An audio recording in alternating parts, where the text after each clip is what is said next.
오늘 여러분과 함께 알면서 삶으로라고 하는 제목으로 함께 말씀을 나누려고 합니다.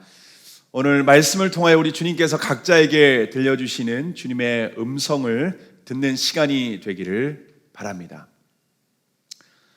며칠 전에 제가 유튜브로 김창옥 쇼를 봤습니다. TVN에서 요즘에 김창옥 쇼라고 하는 그런 프로그램이 있던데요. 아주 짧은 클립 영상이었습니다. 인간관계에 대한 내용이었습니다. 김창옥 씨가 강의에서 이런 말을 합니다. 사람은 내가 보는 나와 남이 보는 나의 차이가 있다는 겁니다. 아무리 객관적인 사람이라고 할지라도 내가 보는 나와 남이 보는 내가 일치하지 않는다는 겁니다. 내가 볼 때 나는 상당히 괜찮은 사람 같습니다. 아무 문제도 없는 사람 같습니다. 그런데 다른 사람이 보는 나는 전혀 괜찮은 사람이 아닙니다. 어떤 사람은 매우 심각한 사람도 있습니다. 여러분, 내가 보는 나와 남이 보는 나의 이 차이가 심한 사람일수록 여러분 전문용어로 어떻게 부르는지 아십니까? 또라이라고 합니다. 전문용어로 있습니다. 그런데 문제는 또라이는 자신이 또라이라는 것을 인정할까요? 안 할까요? 인정하지 않는 것이 문제입니다. 문제의 원인은 자신에게서 찾는 것이 아니라 모두 상대방에서 찾습니다. 대부분의 인간관계의 어려움이 바로 여기에 있는 것 아니겠습니까? 그러면 내가 보는 나와 남이 보는 내가 다른지 우리가 어떻게 좀 확인할 수 있는가 하면요, 우리가 핸드폰으로 내 목소리를 녹음할 때가 있지 않습니까? 그리고 스피커폰으로 들어보면은요, 내 목소리인 것 같아요? 아닌 것 같아요? 아닌 것 같죠? 내가 평상시에 생각하는 내 목소리는요, 상당히 괜찮은 목소리인 것 같습니다. 그런데 녹음해서 들어보면요, 훨씬 안 좋게 들립니다. 근데 주변에 있는 사람들에게 이게 내 목소리가 맞냐라고 물어보면 뭐라고 하죠? 다 뭐라고 하냐면요, 그거 네 목소리 맞아. 네가 뭐 되게 괜찮은 줄 아는데 그게 네 목소리 딱 네 목소리야. 그렇게 합니다. 저도 매주 이렇게 설교를 하고 유튜브에 설교를 올리면은요, 제 설교를 모니터를 해 봅니다. 그러면 제가 느끼는 목소리는 이보다 더 좋은 목소리 같은데 제가 듣는 목소리는 제 목소리가 아닌 것 같아요. 그런데 주변 사람들은 다 제 목소리가 맞다라고 그렇게 대답을 합니다. 여러분, 그러면 왜 이처럼 차이가 생길까요? 우리가 소리를 듣는 것은 어디로 듣습니까? 귀로 듣죠. 근데 귀는요, 내이와 외이가 있다고 합니다. 그래서 우리 안으로 듣는 귀가 있고 밖으로 듣는 귀가 있다는 겁니다.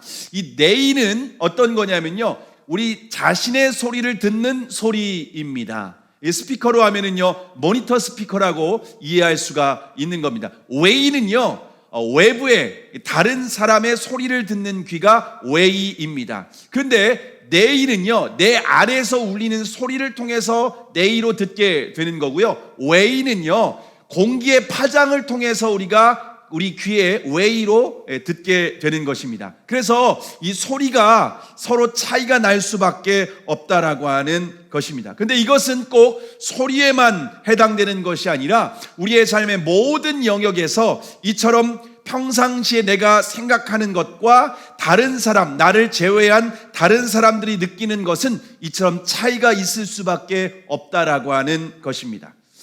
여러분, 그러면 어떤 사람에게 이런 차이가 굉장히 많이 날까요? 1번, 자존심이 센 사람. 2번, 자존감이 낮은 사람. 그리고 3번은 어렸을 때부터 성과를 좀 내본 사람. 그리고 마지막 4번에는 자신이 상대적으로 깨끗하고 정의로운 삶을 산다고 느끼는 사람입니다. 만약 이 네 가지가 다 해당되는 사람은 이 간격이 클 수밖에 없지 않겠습니까? 그런 사람은 항상 자신이 기준입니다. 왜냐하면 나는 정의롭고 깨끗하게 살아봤기 때문입니다. 그러니까 세상을 항상 내 기준으로만 생각하고 다른 사람을 생각하기 때문에 다른 사람이 보는 나와 내가 보는 나가 내가 이렇게 서로 차이가 날 수밖에 없다라고 하는 것입니다. 저는 이 강의를 들으면서 오늘 본문에 나오는 유대인이 바로 그런 사람이라고 생각을 했습니다. 자, 그러면 유대인은 자신을 어떻게 바라보고 있었을까요? 오늘 본문 17절에서 20절까지의 말씀 한번 읽어보도록 하겠습니다. 시작. 유대인이라 칭하는 내가 율법을 의지하며 하나님을 자랑하며 율법의 교훈을 받아 하나님의 뜻을 알고 지극히 선한 것을 좋게 여기며 내가 율법에 있는 지식과 진리의 규모를 가진 자로서 소경의 길을 인도하는 자요 어둠에 있는 자의 빛이요 어리석은 자의 훈도요 어린아이의 선생이라고 스스로 믿으니. 여러분, 유대인은 하나님으로부터 특별한 은혜를 받은 민족입니다. 하나님께서 유대인들에게 가장 특별한 은혜로 주신 것은 바로 율법입니다. 하나님께서 유대인들에게 율법을 주신 목적은 그대로 실천하여 순종하도록 주셨습니다. 근데 유대인들은 율법에 순종하지 않고 이방인들과 자신을 구별하는 목적으로 율법을 사용했습니다. 하나님께서 유대인들에게 율법을 주신 것은 유대인들이 생각할 때 우리가 다 이것을 지킬 만한 능력이 있기 때문에 주셨다라고 생각을 했습니다. 유대인들은 율법을 가지고 있기 때문에 자신은 그래서 의로운 사람이라고 생각하고 하나님의 심판에서는 제외될 것이다 라고 확신을 했습니다. 유대인들은 율법으로 하나님의 뜻을 알고 지극히 선한 것을 분별하기도 했습니다. 그런데 율법을 가지고 하나님의 뜻을 분별하고 선한 것도 이해는 했지만 자신을 가르치는 목적으로 사용하지 않고 주로 다른 사람을 가르치는 데에 그것을 주로 사용을 했습니다. 그래서 유대인들은 자기 자신에 대해서는 스스로 정의를 이렇게 내렸습니다.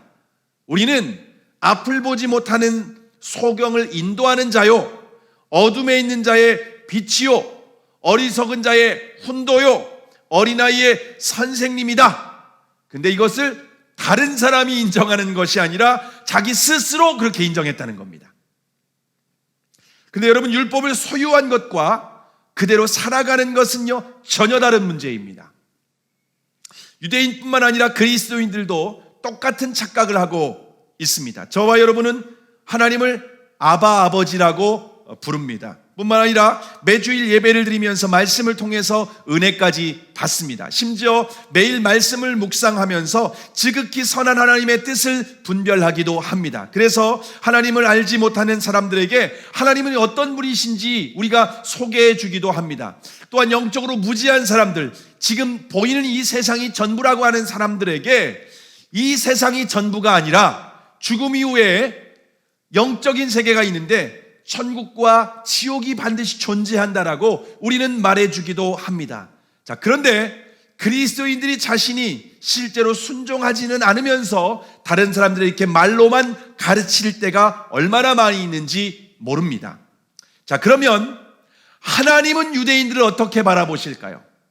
유대인들이 그렇게 생각하고 있는데 하나님이 바라보시는 유대인은 어떤 모습일까요? 오늘 본문 21절에서 24절까지의 말씀을 함께 읽겠습니다. 자, 시작. 그러면 다른 사람을 가르치는 내가 내 자신을 가르치지 아니하느냐? 도적질 말라 반포하는 내가 도적질하느냐? 간음하지 말라 하는 내가 간음하느냐? 우상을 가증히 여기는 내가 신사 물건을 도적질하느냐? 율법을 자랑하는 내가 율법을 범함으로 하나님을 욕되게 하느냐? 기록된 바와 같이 하나님의 이름이 너희로 인하여 이방인 중에서 모독을 받는도다. 유대인들은 다른 사람을 가르치면서 자기 자신에게는 적용하지 않았습니다. 이방인들에게 도둑질하지 말라 하면서 정작 자신은 도둑질하고 있는 것입니다. 다른 사람에게 간음하지 말라 하면서 자신이 간음을 하고 있는 상황이라는 것입니다. 무엇보다도 유대인들은 우상을 가증하게 여기는 사람들입니다. 그런데 오히려 자신은 신전의 물건을 도둑질하고 있다라고 하는 것입니다. 유대인들은 겉과 속이 다른 위선자라고 하는 것을 하나님께서 말씀을 하고 있습니다. 남에게 열심히 가르치고 있는데 정작 자신에게는 가르치고 있지 않는 것입니다. 남을 판단하고 정죄하는 것에는 뛰어나지만 정작 자신은 비판하지 않습니다. 이처럼 유대인들이 자신을 바라보는 것과 하나님이 바라보는 것 사이에는 너무나 큰 차이가 있다라고 하는 것입니다. 그래서 주님께서 유대인들에게 뭐라고 말씀하셨습니까? 마태복음 23장 15절에 보면 화 있을진저 외식하는 서기관들과 바리새인들이여 너희는 교인 하나를 얻기 위하여 바다와 육지를 두루 다니다가 생기면 너희보다 배나 더 지옥 자식이 되게 하는도다. 이게 주님께서 유대인들에게 하신 말씀입니다. 그들의 민낯을 아주 드러내신 그러한 말씀입니다. 유대인들은 율법과 하나님을 자랑하지만 실제로 자기들뿐만 아니라 다른 사람들까지도 지옥으로 내모는 그런 앞잡이 노릇을 하고 있다라고 하는 것입니다. 율법을 자랑하며 하나님을 자랑하던 이 유대인들 때문에 오히려 하나님의 이름이 이방인 중에서 모독을 받고 있다는 것을 하나님께서 지금 유대인들에게 말씀하고 있습니다. 여러분, 지난 3개월 동안 대한민국에서 대중들에게 가장 많이 언급된 사람이 누구인지 혹시 아십니까? 예비역 이근대위입니다. 이근대위라고 하는 호칭은 마치 하나의 명사처럼 사람들의 입에서 입으로 전해졌습니다. 이근대위는 1984년생으로 버지니아 군사대학을 거쳐 대한민국 해군 특수전단 UDT 대위로 전역을 했습니다. 현재 유튜브 채널 ROK3라고 하는 대표로 활동하기도 하고 있습니다. 이근대위가 스타덤에 오르게 된 것은요, 가짜 사나이라고 하는 프로그램에 출연해서 교육대장 역할을 맡았습니다. 만약 훈련생들이 공동체를 무시하고 개인주의적인 행동을 하게 되면요, 반드시 지적할 뿐만 아니라 개인의 인성에 대해서 굉장히 중요하게 다루고 있습니다. 그래서 인성에 문제가 있어 개인주의야 라고 하는 이런 유행어를 만든 사람이 바로 이근대위입니다. 이근대위가 가짜 사나이에 출연했는데 그 누적 조회수가 5천만 뷰를 기록하면서 대중들에게 폭발적인 인기를 끌었습니다. 그러니까 우리나라 국민들을 다 한 번씩 봤다라고 하는, 물론 이제 본 사람이 또 보는 그럴 수밖에 없는데요, 그렇다는 것입니다. 그래서 지상파, 케이블 채널, 종합편성 채널 등에서 이근대위를 섭외하기 시작을 했습니다. 뿐만 아니라 유명 업체에서 광고 모델이 되어서 촬영까지 모두가 마쳤습니다. 그런데 최근에 이근대위의 비투 의혹에 휩싸이게 되었습니다. 인스타그램 이용자였던 A씨가 자신의 돈을 200만 원을 이근대위한테 빌려줬는데 갚지 않아서 민사소송을 했다는 것입니다. 근데 민사소송에서 그 사람이 승소했던 판결문을 공개를 했습니다.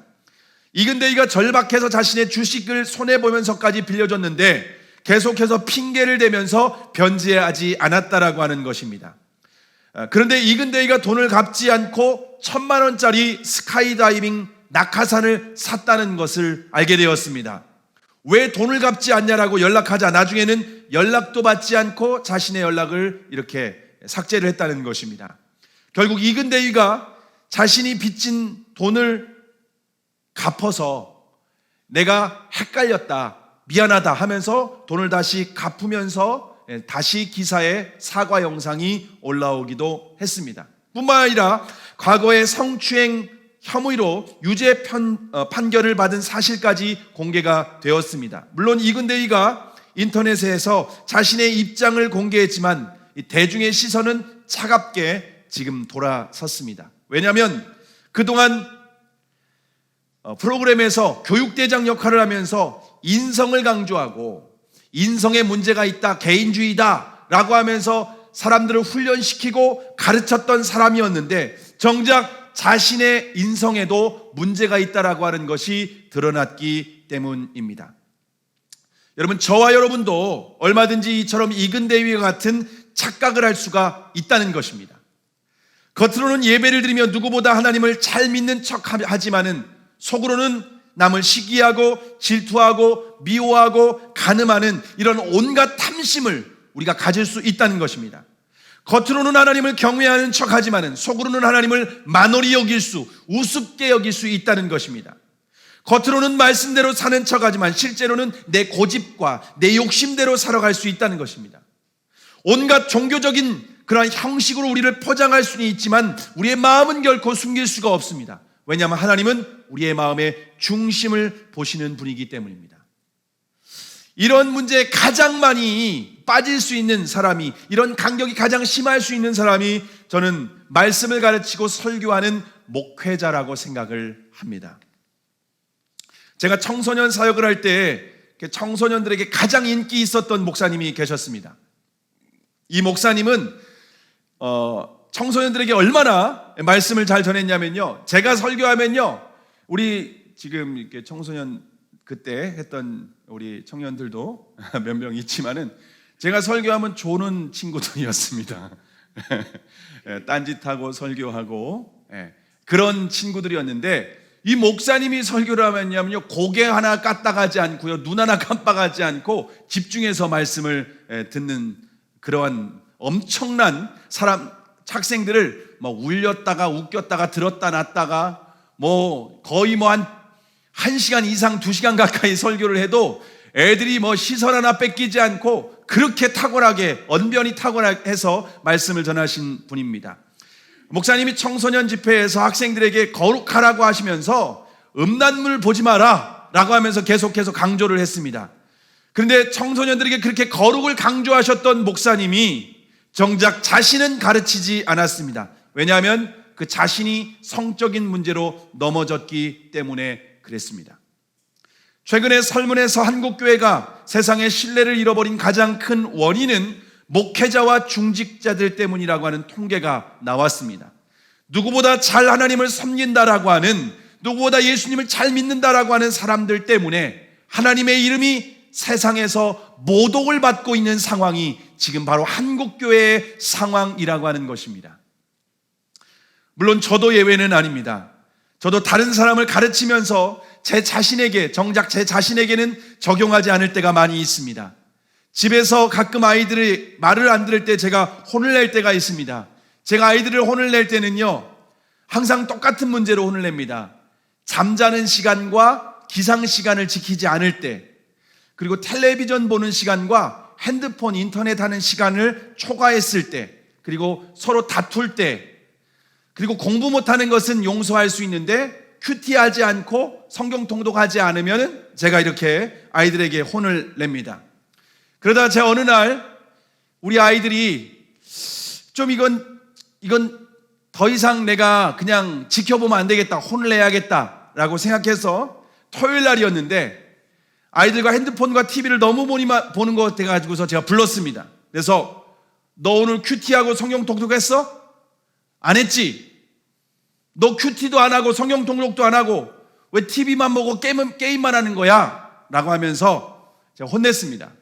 왜 아빠 말을 무시하고 왜 이렇게 아빠 말을 안 듣는 거야?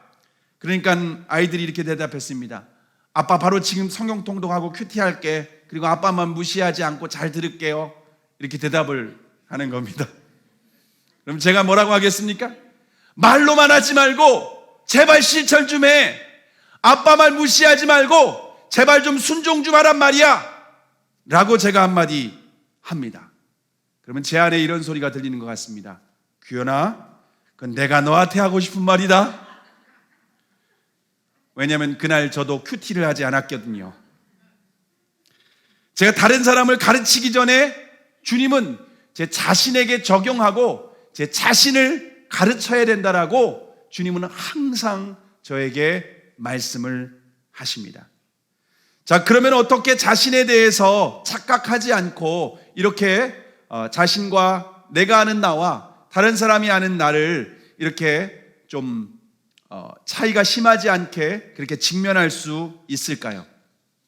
자신의 실체를 확인하려면요, 강단이나 카메라 앞에 비춰지는 모습이 아니라 자기가 가정에서 어떤 모습인지 확인할 필요가 있습니다. 공식적인 자리가 아니라 일상의 삶 속에서 내가 어떻게 살아가는지 점검해야만 합니다. 근데 문제는 자기 자신은 자기 스스로를 점검할 수 없다는 것이 문제입니다. 왜냐하면 지난 시간에 말씀드린 것처럼 인간의 뇌는 간접 경험과 직접 경험을 구분하지 못하게 됩니다. 그래서 자신이 아닌 반드시 다른 사람에게 물어봐야 됩니다. 나의 삶을 공유하고 같이 함께 살아가는 가족들에게 내가 어떤 사람인지 여러분 솔직하게 물어볼 필요가 있다라고 하는 것입니다. 여러분의 배우자와 자녀에게 내가 어떤 사람인지 여러분 물어보시기 바랍니다. 배우자와 자녀가 없다면 부모님에게 물어보세요. 가정에서 배우자와 자녀가 내가 어떻게 평소에 말하고 있는지, 내가 어떻게 행동하고 있는지 솔직하게 한번 물어보시면 자신의 민낯을 볼 수가 있습니다. 가정과 삶에서 우리가 말씀에 순종하는 삶을 살아가고 있는지, 삶에서 예수님께서 주인 되신 열매를 맺고 있는지, 나는 예수 그리스도의 형상을 본받아가고 있는지, 입술로는 주여 주여 고백하고 있지만은 삶에서는 악한 열매를 맺고 있지는 않는지, 여러분 우리가 자신을 점검해 볼 필요가 있다라고 하는 것입니다. 만약 우리가 삶의 현장 가운데에서 공식적인 자리가 아니라 비공식적인 자리에, 우리가 세상에서가 아니라 가정 안에서 우리의 삶에 악한 열매가 맺고 있다면 여러분 반드시 회개해야만 합니다. 왜냐하면 유대인과 같이 겉과 속이 다른 위선적인 모습이라고 하는 것을 우리에게 증명해주고 있기 때문입니다. 우리가 만약 회개하지 않으면 하나님의 진노를 피할 수 없다, 성경은 우리에게 한결같이 경고하고 있습니다. 자, 그런데 아무리 가족이라고 할지라도 여러분 다른 사람에게 지적받으면 어떨까요? 기분 좋게 인정하고 여러분 삶을 돌이키고 회개하십니까? 아니면 화를 내면서 너나 똑바로 하라고, 너나 잘해, 나는 내가 알아서 할 거야, 이렇게 큰 소리를 치십니까? 이게 되게 익숙하게 제가 주로 하는 말 같습니다. 여러분 이 집에서 여러분의 배우자에게 오늘 이렇게 내가 당신의 실체를 똑똑하게 내가 정확하게 직면시켜 줄게, 당신이 생각하는 사람이 아니라 당신은 바로 이런 사람이야, 이 사람아, 자신을 똑바로 알라고 하면 오늘 반드시 부부싸움을 하게 될 겁니다. 그래서 하나님은 우리가 부부싸움하지 않도록 우리 가정의 평화를 지키면서 자신의 모습을 직면할 수 있도록 우리에게 하나님의 말씀을 주셨습니다. 히브리서 4장 12절 13절에 보면은 하나님의 말씀은 살아있고 운동력이 있어 좌우의 날선 어떤 검보다 예리하여 혼과 영과 및 관절과 골수를 찔러 쪼개기까지 하며 또 마음의 생각과 뜻을 감찰하나니 지은 것이 하나라도 그 앞에 나타나지 않음이 없고 오직 만물이 우리를 상관하신 자의 눈앞에 벌벗은 것 같이 드러나느니라. 여러분, 하나님의 말씀은 자신을 정직하게 볼 수 있는 마치 엑스레이와 같은 것입니다. 우리가 주일에 선포되는 하나님의 말씀을 통하여서 여러분 자신의 영혼을 비춰봐야 됩니다. 또한 여러분이 매일 큐티 말씀을 통하여서 우리가 자신의 영혼을 촬영해 봐야 되는 것입니다. 하나님의 말씀 앞에서 우리의 안에 있는 죄를 발견하게 돼야 된다는 것입니다. 마음과 생각과 우리의 동기 안에 숨겨진 죄가 있지는 않는지, 그 말씀의 엑스레이 앞에서 암세포가, 죄라는 암세포가 우리의 뼛속 깊이, 관절과 골수까지 뼛속 깊이 퍼져 있는 것을 우리가 말씀 앞에서 자신을 이렇게 적나라하게 비춰봐야 된다라고 하는 것입니다. 그러면 하나님 앞에서 우리의 영혼이 벌거벗은 것 같이 우리의 실체가 드러나게 된다라고 하는 것입니다. 우리의 죄가 뼛속 깊이, 우리가 죄가 있는 존재라고 하는 것을 드러내는 사람들이 우리에게 보내신 그 예수 그리스도, 유일한 구원자이신 예수 그리스도를 주님으로 믿고 의지할 수밖에 없는 줄을 믿으시기를 바랍니다. 자, 그런데 유대인들은 말씀을 가지고 있었지만 실패한 원인이 무엇입니까? 하나님의 말씀으로 자신을 비추는 검사 기계로 사용하지 않았습니다. 하나님의 말씀을 가지고 있기 때문에 자신은 건강하고 전혀 문제가 없다고 착각을 했습니다. 여러분, 엑스레이는 검사기계인데 마치 치료기계인 것처럼 착각을 했다라고 하는 것입니다. 유대인들은 이 엑스레이를 가지고 나는 다 치료받은 사람이야, 나는 완전한 사람이야, 나는 의로운 사람이야 라고 착각하고 이방인들 찍어주기에만 급급했다는 것입니다. 그리고 이방인들에게 찍어주면서 너 지옥의 땔감이야, 너 지옥 들어갈 인간이야 라고 하면서 정죄하고 판단을 했다라고 하는 것입니다. 정작 하나님이 주신 거울을 가지고, 하나님이 주시는 이 엑스레이를 가지고 자신의 죄를 못 본 겁니다. 자신 안에 있는 암세포를 발견하지 못한 겁니다. 뼛속 깊이 있었던 그 암세포를 보지 못했다 보니까 결국 예수 그리스도를 의지하지 않게 되었습니다. 구원자가 필요한 것을 인식하지 못하게 되었다라고 하는 것입니다. 만약 말씀으로 자신을 정직하게 비추어 봤다면 죄와 사단의 종로로 타는 마귀의 자식이라고 하는 것을 발견할 수 있었을 텐데, 자신을 비추지 않고 다른 사람에게만 비추었기 때문에 결국 그들은 구원의 기회를 놓치게 되었습니다. 제가 요즘 로마서를 묵상하면서 설교를 하고 있습니다. 제가 로마서를 묵상하면서 제 안에 있는 죄를 발견하게 됩니다. 로마서 1장 18절부터 마지막 절까지는 이방인들의 죄에 대해서 기록하고 있습니다. 제가 이방인의 죄에 대해서는 이미 잘 인식하고 있는 죄입니다.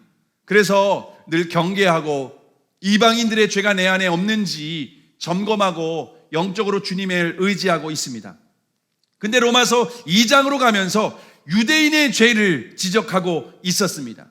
근데 제가 유대인의 죄를 묵상하면서 제 안에 숨어있는 죄가 무엇인지를 비로소 하나님께서 깨닫게 해 주셨습니다.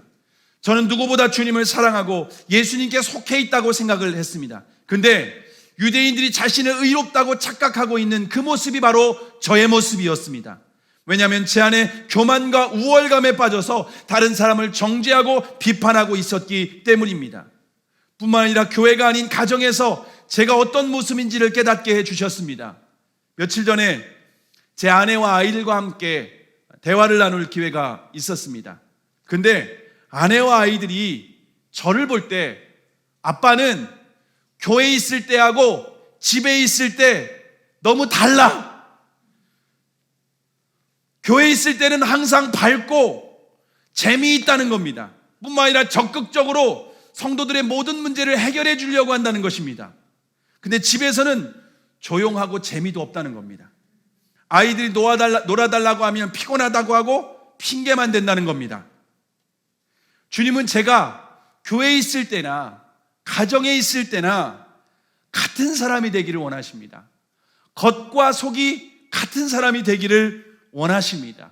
그래서 제가 더욱 주님을 의지하며 정말 예수님만이 나의 삶에 유일한 은혜를 주실 수 있는 분이고 나를 변화시켜 줄 수 있는 분이시고 내가 온전한 삶을 살아갈 수 있도록 인도해 주실 분이라고 하는 것을 제가 더욱 의지할 수밖에 없습니다.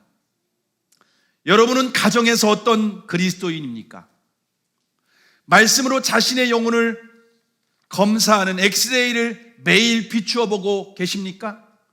혹시 검사기계를 치유기계로 착각하고 있지는 않습니까? 신앙생활을 10년, 20년, 30년 아니 100년을 한다가 할지라도 말씀으로 자신의 영혼을 비추지 않으면 내가 말씀 가지고 있는 것이 아무런 의미가 없습니다. 내가 교회 다니고 예배드리고 신앙생활하는 것이 아무 의미가 없습니다. 내가 보는 나와 남이 보는 나의 간격이 줄어들지 않고 오히려 착각과 위선에 빠질 수밖에 없다는 것입니다. 삶에서 예수 그리스도와 상관이 없는 악한 열매를 맺을 수밖에 없습니다. 날마다 말씀의 빛 앞에서 자신의 죄를 발견하고 예수 그리스도를 붙드는 사람만이 아름다운 열매를 맺을 수 있는 줄을 믿으시기를 바랍니다. 말씀을 마치려고 합니다. 요즘 코로나19로 인해서 확진자가 아니라 확진자들이 늘어나고 있습니다. 얼마 전에 확진자들의 동선이 공개되었는데요.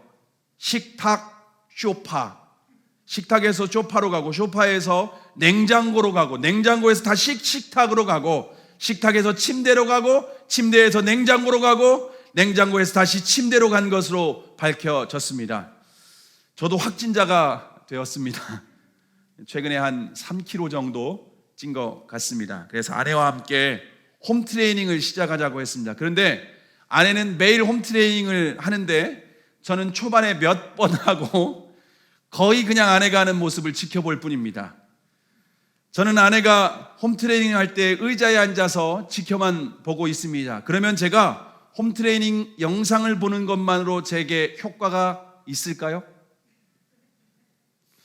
영상을 보는 것만으로 절대 살이 빠지거나 내가 아름다운 몸을 가질 수가 없습니다.